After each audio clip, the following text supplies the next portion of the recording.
वीडियोकॉन, चाहे आप बूढ़े हो या जवान, जब ये नाम सामने आता है तो जहन में टीवी सेट्स आते हैं, पुराने से लेके नए तक, एंटरटेनमेंट सिस्टम्स तमाम और इलेक्ट्रॉनिक्स, ये सब चीज़ें आपके जहन में आती हैं।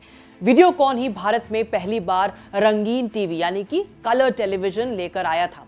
मगर आज आलम यह है कि ये कंपनी जो है वो दिवालिया प्रक्रिया से गुजर रही है, बेरंग हो चुकी है और इस कंपनी के संस्थापक जो हैं वो सलाखों के पीछे हैं, सीबीआई के हिरासत में हैं।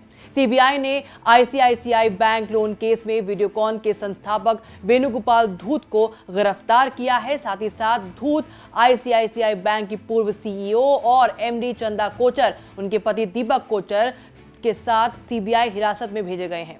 एक वक्त था जब वेणुगोपाल धूत 61वें सबसे अमीर व्यक्ति थे इस देश के, लेकिन अब हालत कुछ और है। ICICI Videocon loan fraud case corporate जगत में फ्रॉड का एक बड़ा मामला है।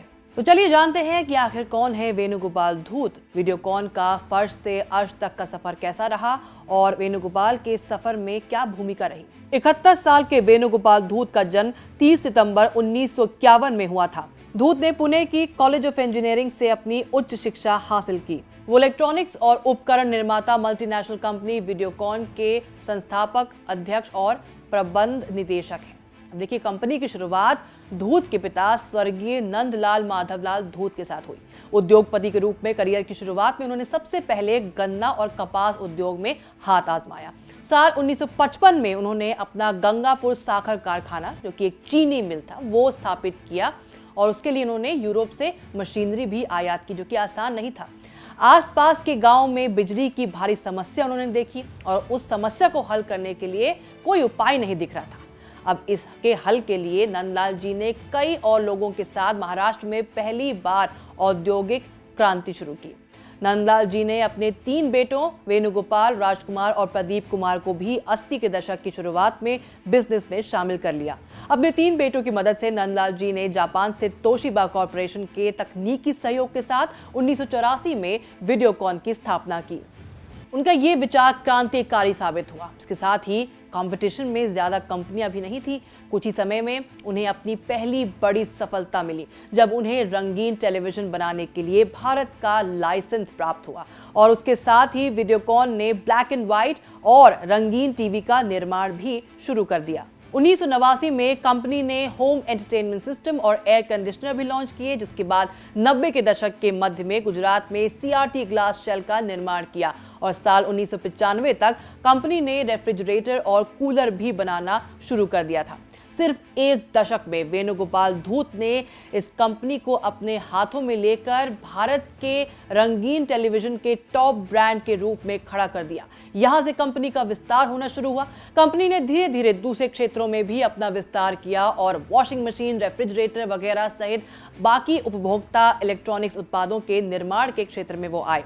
कंज्यूमर इलेक्ट्रॉनिक्स और घरेलू उपकरणों के कारोबार में सफलता प्राप्त करने के बाद धूत ने वीडियोकॉन इंडस्ट्रीज को तेल और गैस, सेलुलर सेवाओं जैसे बाकी क्षेत्रों में विस्तारित किया। कंपनी ने सिर्फ भारत ही नहीं बल्कि चीन, मेक्सिको, पोलैंड और इटली में भी अपना बिजनेस सेटअप किया। 2005 में वीडियोकॉन इंटरनेशनल लिमिटेड का वीडियोकॉन इंडस्ट्रीज लिमिटेड में विलय कर दिया गया था। विभिन्न सहयोगी संस्थाओं के माध्यम से देश भर में कई स्थानों पर इसकी इकाइयां लगाई गईं। जुलाई 2005 में समूह ने इलेक्ट्रोलक्स कैल्विनेटर लिमिटेड यानी कि EKL, एक स्वीडिश कंपनी AB इलेक्ट्रोलक्स की घरेलू सहायक कंपनी में नियंत्रण हिस्सेदारी का अधिग्रहण किया। अब EKL को बाद में जुलाई 2006 में VIL में विलय कर दिया था। इसके अलावा वीडियोकॉन ने सितंबर 2005 में थॉमसन एसे, फ्रांस के विश्वव्यापी रंगीन पिक्चर ट्यूब CPT व्यवसाय को अपनी विदेशी सहायक कंपनी या इकाई के माध्यम से अधिग्रहण करके एक प्रमुख विदेशी अधिग्रहण किया।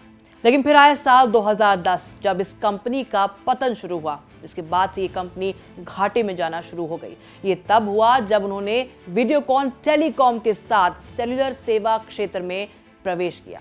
कंपनी ने दूरसंचार सेवाओं पर जितना खर्च किया वो उतना कमाई नहीं कर सकी। कंपनी ने अलग अलग बिजनेस सेटअप करने के लिए कर्ज लिया। ये कर्ज बढ़ता रहा लेकिन वीडियोकॉन को मुनाफा नहीं हुआ। 2012 में 2G स्पेक्ट्रम मामले के बाद सुप्रीम कोर्ट ने 2008 में केंद्र सरकार द्वारा जारी किए गए 122 लाइसेंस रद्द कर दिए, जिसमें से 21 लाइसेंस वीडियोकॉन के थे। 2012 की स्पेक्ट्रम नीलामी में वीडियोकॉन ने 6 सर्कल में लाइसेंस वापस हासिल किए, लेकिन एयरटेल को बेच दिया और काम करना बंद कर दिया। वीडियोकॉन उपभोक्ता वस्तुओं की मांग में कमी से प्रभावित हुआ। जनवरी 2015 में धूत ने वीडियोकॉन D2H का 1/3 एक डायरेक्ट टू होम टीवी सेवा यूएस स्थित सिल्वर ईगल एक्विजिशन कॉर्प को बेच दिया। अब इलेक्ट्रॉनिक्स के क्षेत्र में कई प्रतिद्वंदी आ जाने से कंपनी संभल नहीं पाई और धीरे धीरे घाटे में जाने लगी। साथ ही कंपनी पर कर्ज लगातार बढ़ता गया। वेणुगोपाल ने कर्ज के कारण अपनी कई कंपनियां बेच दी, जैसे कि हमने आपको बताया, लेकिन वो कंपनी को इसके बावजूद बचा नहीं सके।